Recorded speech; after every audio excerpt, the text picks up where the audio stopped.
बोले। Hello students, civil engineering fourth semester, mechanical engineering fourth semester and electrical engineering fourth semester, energy conservation का ये revision lecture number 4 है। वैसे ये 50 वगैरह कुछ 50वां लेक्चर होगा ऑनलाइन पे। तो हमारा एक क्वेश्चन है आज का यूनिट 2 से, एनर्जी कंजर्वेशन एक्ट 2001 के अनुसार मानक तथा लेबलिंग क्या है। ऊर्जा संरक्षण अधिनियम 2001 के अनुसार मानक तथा लेबलिंग क्या है। यही क्वेश्चन दूसरे तरीके से ऐसे पूछ सकता है कि बी का स्टार रेटिंग कार्यक्रम क्या है। बहुत ध्यान से इसको समझने की कोशिश करिए कि बी के स्टार रेटिंग कार्यक्रम की रूपरेखा क्या है, या फिर एनर्जी कंजर्वेशन एक्ट 2001 के अनुसार मानक तथा लेबलिंग क्या है। क्वेश्चन आपको खूब समझा हुआ है, फिर भी इसको रिवाइज कर लेते हैं कि आंसर लिखिए। अगर नहीं लिखे हैं तो लिखिए। मुझे लगता है मैकेनिकल के लड़के उस समय में जब हमारे यहाँ वो आप लोग बना रहे थे, 4 व्हीलर बना रहे थे, उस समय ये आंसर हमने लिखवाया था। तो कुछ लोग वर्कशॉप में बहुत ज़्यादा बिजी थे मैकेनिकल वाले, तो उनके पास हो सकता है कि ये आंसर ना हो। तो आप इसको नोट कर लीजिए, और सिविल एंड इलेक्ट्रिकल वाले भी इसको नोट कर लें कि एनर्जी कंजर्वेशन एक्ट 2001 के अनुसार मानक तथा लेबलिंग क्या है। या यही क्वेश्चन पूछा जा सकता है कि बी के अनुसार बी का स्टार रेटिंग कार्यक्रम क्या है, या स्टार रेटिंग प्रोग्राम से आप क्या समझते हैं। तो स्टार रेटिंग प्रोग्राम और एनर्जी कंजर्वेशन 2001 के अनुसार मानक तथा लेबलिंग दोनों सेम आंसर है। तो आप आंसर लिखिए इसका। मानक तथा रेटिंग के लिए B bureau of energy efficiency, B द्वारा स्टार रेटिंग स्कीम को मई 2006 में लागू किया गया। इसे आप अंडरलाइन करिए। मई 2006 में लागू किया गया था। कब लागू किया गया था? मई 2006 में। यह योजना फिलहाल निम्न उपकरणों पर लागू की गई है। यानी इतने उपकरण हैं जिनकी स्टार रेटिंग अनिवार्य है मार्केट में।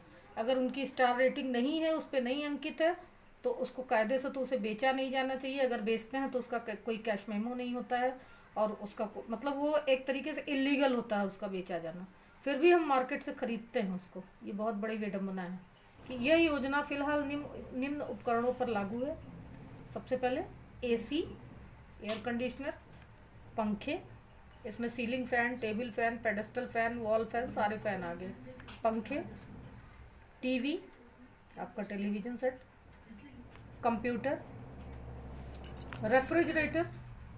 आप जाके अपना रेफ्रिजरेटर चेक करिए, देखिए आपके रेफ्रिजरेटर पे 1 या 2 स्टार जरूर बने होंगे, और अगर नहीं बने हैं तो वो एनर्जी एफिशिएंट नहीं है।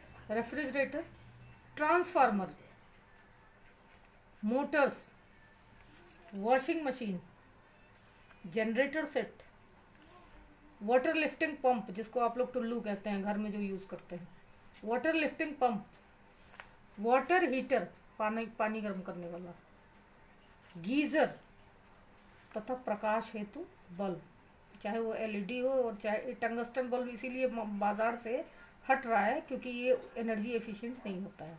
तो इतनी चीज़ों पे स्टार रेटिंग प्रोग्राम अनिवार्यतः लागू किया गया है। एसी, पंखे, TV, computer, refrigerator, transformer, Motors, washing machine, generator set, water lifting pump, water heater, geyser तथा प्रकाश हेतु बल्ब। इन पे स्टार रेटिंग प्रोग्राम इनकी स्टार रेटिंग की जाती है। अगर ये स्टार रेटिंग मानक को नहीं मानते हैं तो इनके मैन्युफैक्चरिंग पे भी रोक है, इनके निर्माण पे रोक है, इनके बिक्री पे रोक लगा दी गई है, और इनकी खरीद भी हमें नहीं करनी चाहिए। खरीदते समय इतनी चीज़ें हमें स्टार रेटिंग ज़रूर देखनी चाहिए। इससे हमारा ही फ़ायदा है कि भले इनकी कीमत थोड़ा ज़्यादा होगी, बट 1 स्टार भी है तो हम 12 यूनिट बिजली बचाते हैं। 2 स्टार है 24 यूनिट। ऐसे करते करते 5 स्टार तक की रेटिंग होती है।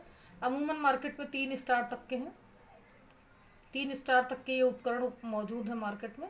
5 स्टार वाले अभी मार्केट में बहुत कम हैं, और हैं तो उनकी कीमतें इतनी ज़्यादा हैं कि आम आदमी की पहुंच से वो बाहर है। 5 स्टार वाले जो होते हैं वो 60 यूनिट बिजली की बचत करते हैं।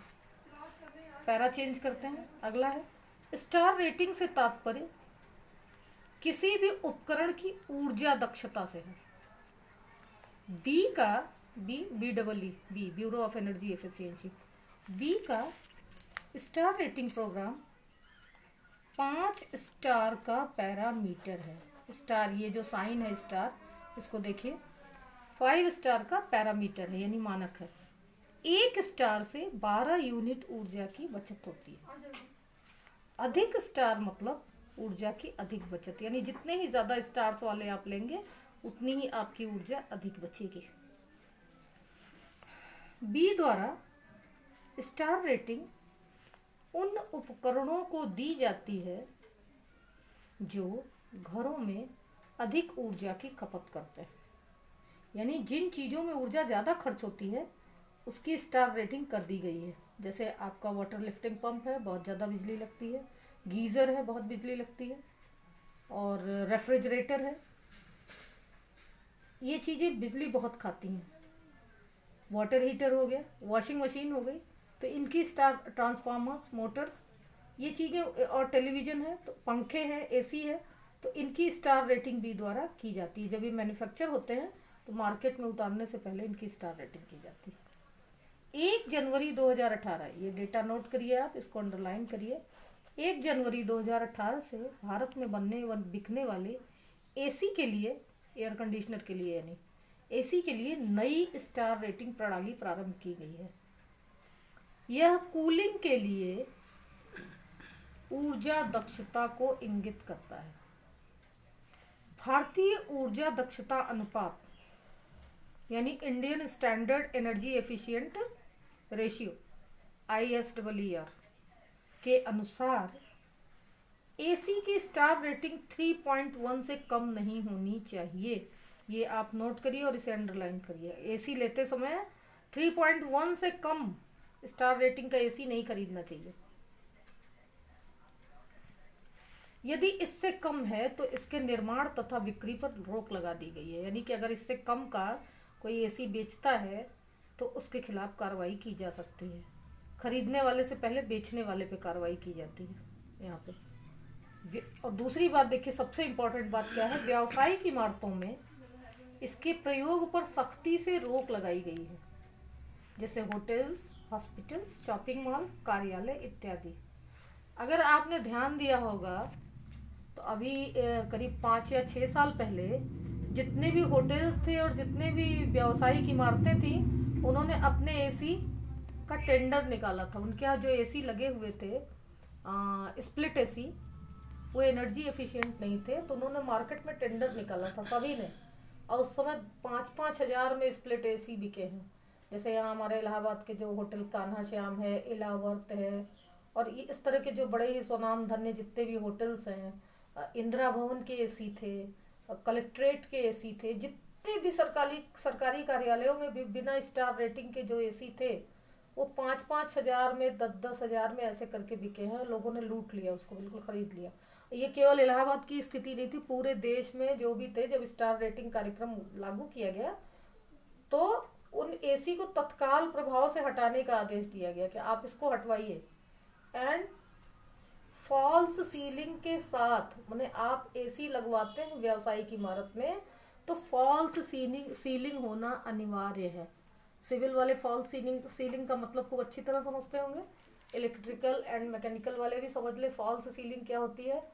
हम अपने घरों में क्या करते हैं कि ये जो हमारी सामान्य सी छत है, इसके रहते हुए हमने रोशनदान बंद कर दिए, खिड़कियां बंद कर दी, दरवाजे बंद कर दिए, एसी ऑन कर दिया, क्योंकि हमारा घर छोटा होता है, 12 बाई 12 का कमरा हुआ, बहुत बड़ा हुआ। लेकिन व्यावसायिक इमारत बहुत बड़ी होती है, तो उसमें अगर सीधे छत की ऊंचाई बहुत ज़्यादा होती है, अगर उसमें एसी चलाया जाएगा तो बहुत ज़्यादा एसी चलाने के बाद ठंडी होगी इमारत। तो क्या करते हैं कि फॉल्स सीलिंग बनवाते हैं प्लाईवुड की। सीलिंग के नीचे आपने देखा होगा ढेर सारी लाइटें जलती रहती हैं, बीच बीच में एसी लगे होते हैं। तो वो जो एसी है वो स्टार रेटिंग के एसी है, हल्के होते हैं, उनका वजन कम होता है, उसको फॉल्स सीलिंग के अंदर सेट कर दिया जाता है। उससे इमारत भी खूबसूरत होती है, और वो जो है इमारत को छत थोड़ा नीचा हो जाता है और वो भवन ठंडे रहते हैं, एकदम ठंडा रहते हैं। और आपने देखा होगा फॉल्स सीलिंग जो लगाते हैं वो वेंटिलेटर के नीचे लगाते हैं, ताकि वेंटिलेटर जहाँ पे है वहाँ पे जो मशीनों की जो गर्मी है, वेस्ट हीट जो है वो वेंटिलेटर से बाहर निकल जाए और हमारा कूलिंग सिस्टम हमारा कम ऊर्जा में पूरा कूल हो जाए। तो फॉल्स सीलिंग अनिवार्य कर दी गई व्यावसायिक इमारतों में एसी लगाते समय। तो एक बहुत बड़ा रोजगार का अवसर भी उत्पन्न हो गया कि पुराने एसी बदले गए और नए एसी लगाए गए। और अब 2018 से तो ये नियम और भी ज़्यादा सख्त हो गया है कि अब कोई भी विंडो एसी लगा ही नहीं सकता व्यावसायिक इमारत में, और कायदे से घरों में भी नहीं लगाया जाना चाहिए। जो ना समझ में आए वो और पूछिए, फिर बताऊंगी आपको। Thank you.